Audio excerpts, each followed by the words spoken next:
Entenda que a mágoa tem a origem no sentimento de dor, né?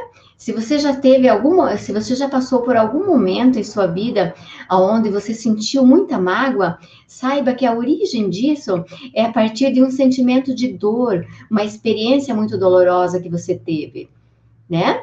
E que o cérebro reage como se você estivesse em perigo naquele momento. Então, se o seu sentimento predominante for de mágoa, você está sempre agindo em defesa. Em defesa, isso é natural. Então, para mudar isso, você tem que evoluir para outro nível. É a única forma de mudar. A parte pensante do cérebro fica limitado. É quando você age por impulso, né?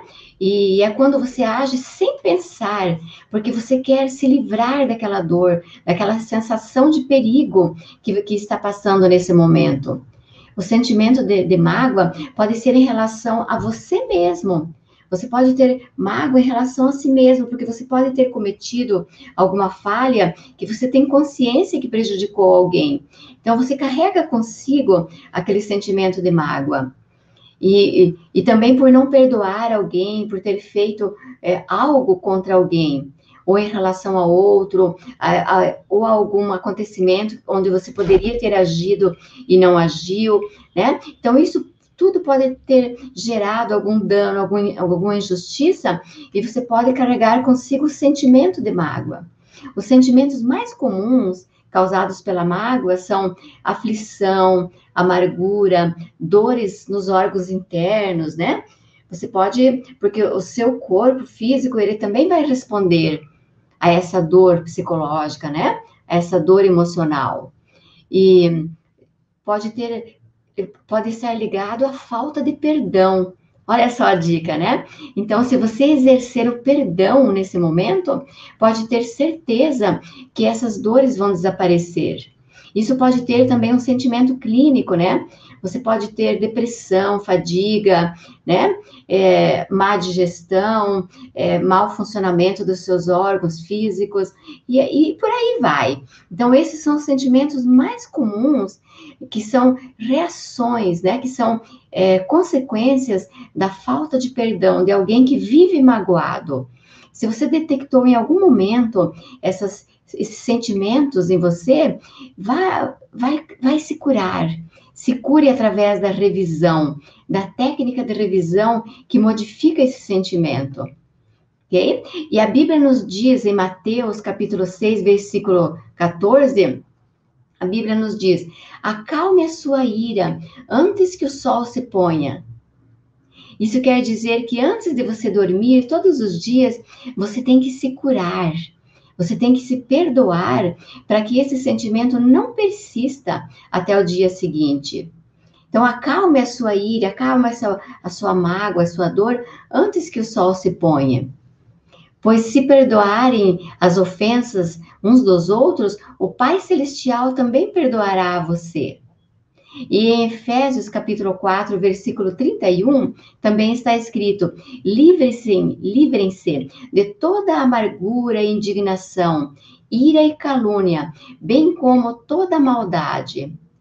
Quando nós guardamos a mágoa e pensamos na dor que sofremos, o cérebro reage, né? O nosso cérebro reage como se nós estivéssemos em perigo naquele momento. É natural, é uma reação natural do nosso cérebro, né? Da nossa inteligência. E ele produz substâncias químicas ligadas ao estresse, à limitação, né? Nós pensamos, primeiro agimos para depois pensar. E deveria ser o contrário, né?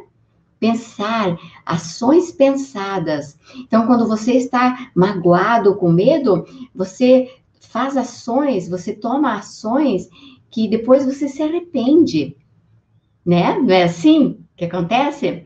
Então, a parte pensante do cérebro fica limitada, por isso que você não consegue pensar. E é quando agimos sem pensar, para nos livrarmos da sensação de perigo, né?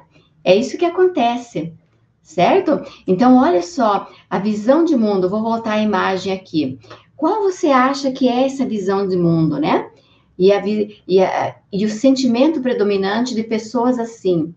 Agora, imagine pessoas assim, pensando, conversando, né?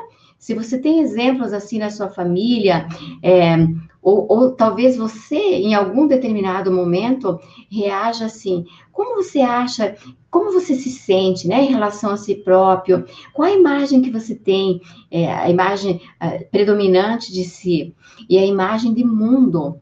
Então, é muito limitado. E é por isso que o seu nível de vibração, o seu nível de pensamento, ele fica muito restrito. E você atrai para si próprio circunstâncias sofredoras, né? Mais sofrimento é o que acontece, ok? Agora, imagine uma pessoa feliz conversando, né? Qual que é a visão que ela tem de si própria? Qual que é a visão de mundo? Então, eu estou falando esses pequenos exemplos para que você consiga sair um pouco do seu nível de consciência para se imaginar. Imagine duas pessoas magoadas conversando. Qual vai ser o assunto dessas duas pessoas? Duas pessoas com medo de perder o emprego, né? Com medo da doença, da pandemia, com medo do esposo, da esposa, com medo que alguém descubra seus segredos, porque eles podem ser muito, muito prejudiciais na vida de alguém. Então, se imagine pequenas conversas e, e tire as suas conclusões. Como essas conversas são limitadoras e são limitadas, e você sabe que aquilo que você tem dentro de si, na sua consciência, é o que você expressa na sua realidade.